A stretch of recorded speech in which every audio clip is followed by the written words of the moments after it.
I have a couple lenses that I wanted to look over because like many people, have a micro four thirds camera and have sort of been exploring older and vintage lenses.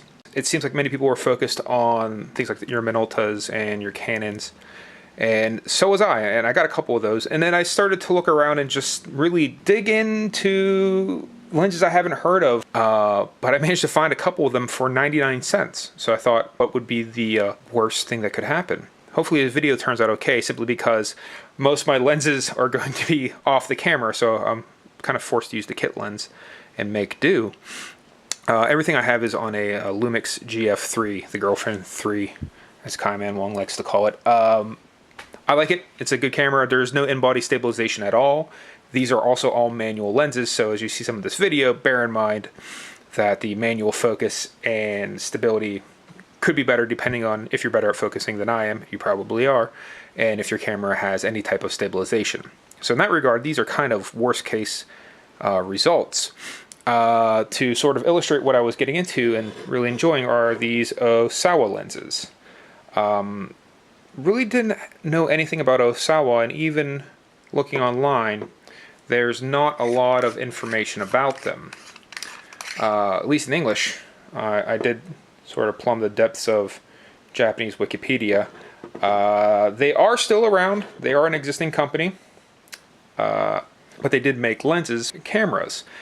And I have to say, I've been really very, very happy with these. A lot of what I read was that they made lenses for Mamiya, medium format cameras, which are, those are actually like fine art cameras. So I would imagine that whoever's making these lenses would at least have some idea what they're doing, or at least there'd be a semblance of skill. And although it is not necessarily a true indicator of quality, they are actually made in Japan. To kind of compare what we're going to be looking at, I have my Canon FD lenses. So here I have the FD 50, which there's a million videos about online if you want to go look. I'm sure I'm not going to show you anything you haven't already heard of. I have a FD 50 1.8. There are 1.4 and 1.2 versions of this. 1.4 of course will let in more light, 1.2 will let in a ton more light, and also significantly lighten your wallet. I went with the 1.8 because it's a little bit smaller, and the primary reason I like the GF3 is I want to have the camera with me basically at all times. So this is the lens that is usually on my camera, if not the Olympus Body Cap F8. For perspective, the Canon FD weighs in at, for mine, about 190 grams on my not very good scale. Very happy with the pictures, really great depth of field. It can be a little soft until you step it down. I also have a Canon FD 1.35, 135 millimeter 1.3. Fuck. I also have a Canon 135 millimeter 3.5. I haven't seen a lot of videos about this lens, but I have liked it quite a bit. On my camera with the crop sensor, this does wind up being in the neighborhood of 270 millimeters. I don't know for a fact that it's always an exact math crop, but people seem to imply it. The 50 would be 100, and all these would be even larger, but it has a sun hood. This also was one that didn't cost very much. The Canon FD, because I was basically new old stock, I want to pay in about $60 for this. The 135 3.5, I want to paying somewhere in the neighborhood of probably $30. And then the main reason I'm making the video is for our Osawas. I know UV filters are pointless, but I don't always have lens caps, so it's mostly to protect the front element. This Osawa, it's a zoom lens, but it is a steady aperture of 4.5 from 70 to 180 millimeter, and it's a, I suppose you call this a pump zoom, where you change your focal length by sliding this sleeve up and down, and it's also your focal ring. It does have a macro. slider lip from macro, but goes from 70 to 180. So far, I have been very, very, very happy with how these photos have been coming out with this. This lens cost me $9. And I want to say it was $9 even, but it might have been $9.99. And much the same as these. This is an FD mount, so I use the same adapter for the Micro Four Thirds. But the one thing I've sort of discovered and really enjoyed about this, with the zoom and the focus being the same basic movement, you can pull focus and zoom in at the same time in a way that when you have your distinct focus ring, and at least on my other kit lens, that the focus is its own and the zoom is its own, it's harder to do. But this you can kind of do one-handed, and I was taking even some sport photos with this, and I was pretty happy with how they turned out. So that was because I threw $10 at it, so I thought, hey, you know, what's $10? And then I saw for sale on eBay the Osawa Mark II, even too big for my setup I have here, which is a 75 to 200 millimeter, excuse me, 260 millimeter f4.5. So this is basically, if you look at, can get like a Canon L lens that's a 70 to 200, that's an f4.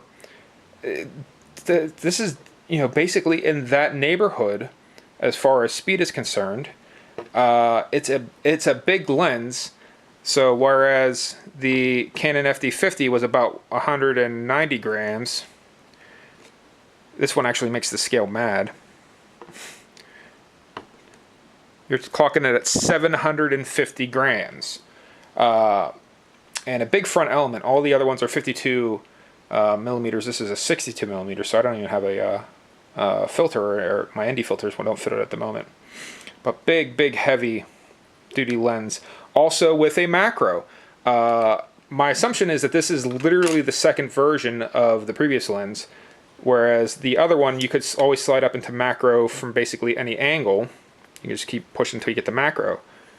You're actually required to turn it all the way down, then snap it into place, and then you have two macro settings for a 1/5 and a 1/10 of a meter. You know, 100 centimeters, 200 centimeters. But again,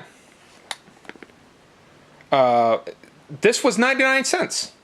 So I won this on an auction for 99 cents. It opened for 99 cents. I bid 99 cents, and I won it for 99 cents.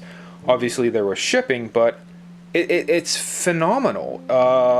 And as you'll see from the picture quality, I was really happy with how they turned out. The baseline, I figured a lot of people are probably familiar with how the Canon FD 50mm look. So while it's not a direct comparison, considering this is a zoom lens and even the focal length is different, help sort of control for the camera. As I mentioned, it's a Lumix GF3. I haven't attempted to grade the video in any way. This is just straight out of the camera. So this will hopefully at least give people an idea of what a lens they might have used before, how it looks on my camera, and how these other lenses look. Can kind of be like your Rosetta Stone to figure out how it might look on yours.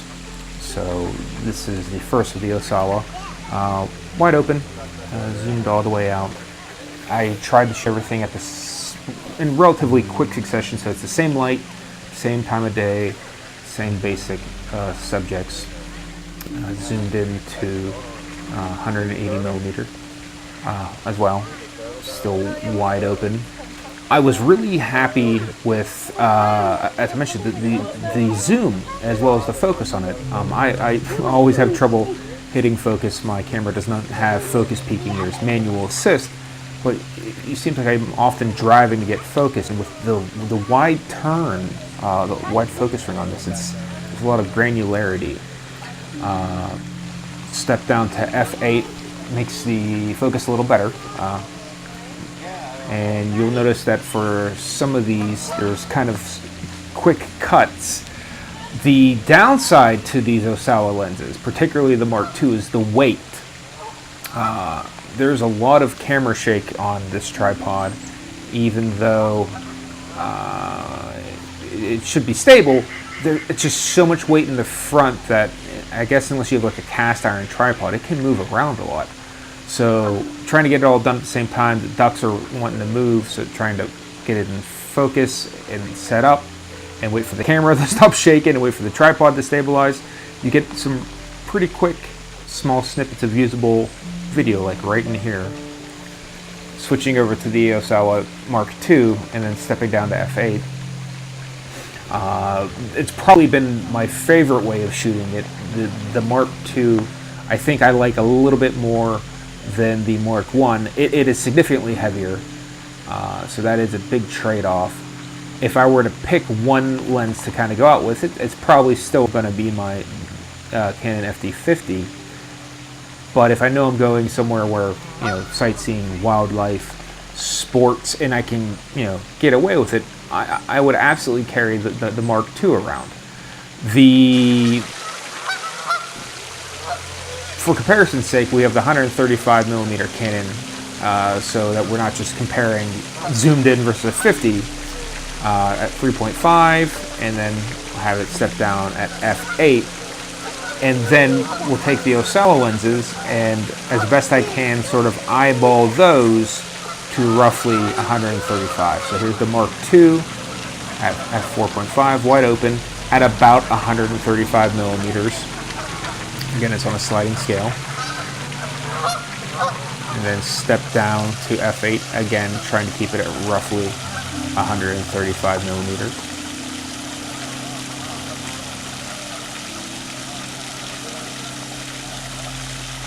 Okay, and then we have our Mark II. Step down to f8, and like I said, I think this is my favorite way to shoot this.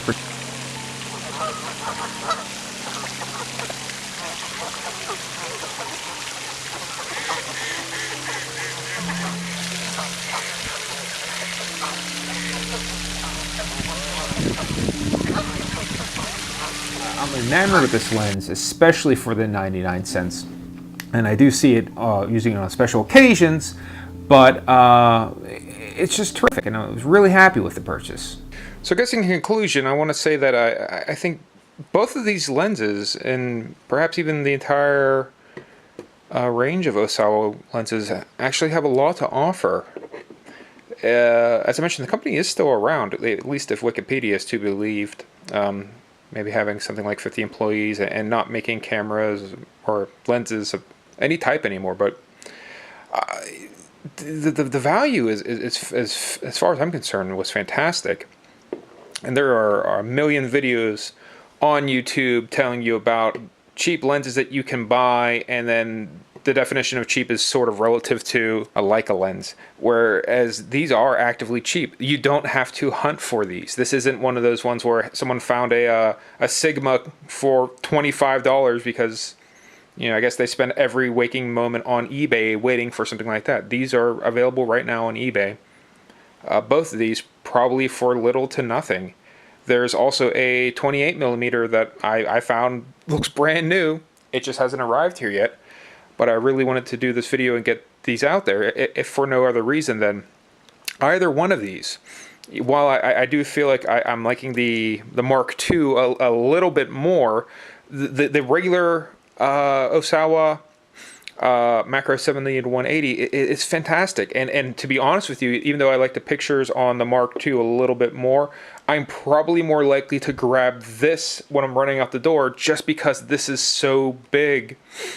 And even with the tripod, considering I don't have any type of image stabilization on my camera, it's, you know, there's one thing to do focus hunting, but I find myself framing hunting, trying to aim the tripod and let it settle, especially when you're talking at 260 millimeters, which is, you know, 520 millimeters on a crop sensor.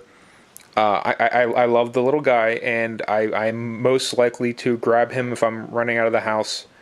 Just to go for a walk in the park, and I want a little bit of range. If I know I'm going somewhere, and I maybe feel like I'm going to be out late at night, or I do want, I hesitate, something artistic. You this will probably always be my kind of go-to lens if I have no idea where I'm going, and just to have a nice piece of glass. But both of these are great, and they've completely supplanted the 135, which I like. But for the size difference, I would much rather have the macro and the kit zoom on the Osawa. So again, no links, no affiliates, no nothing like that. Just you can look at the video, look at the pictures, and see if it's your idea of a good lens. They really do cost next to nothing. I mean, 99 cents. And I thought this was $9. I looked up, I actually paid $8. And they're both in very good condition, and you really can't beat it. So hopefully at least someone found this useful, but I'm going to be buying more. They don't have a fast 50, and it seems to be mostly this range in 28, but I have seen a couple larger ones, but I'm certainly on board, and these lenses are more than welcome in my collection.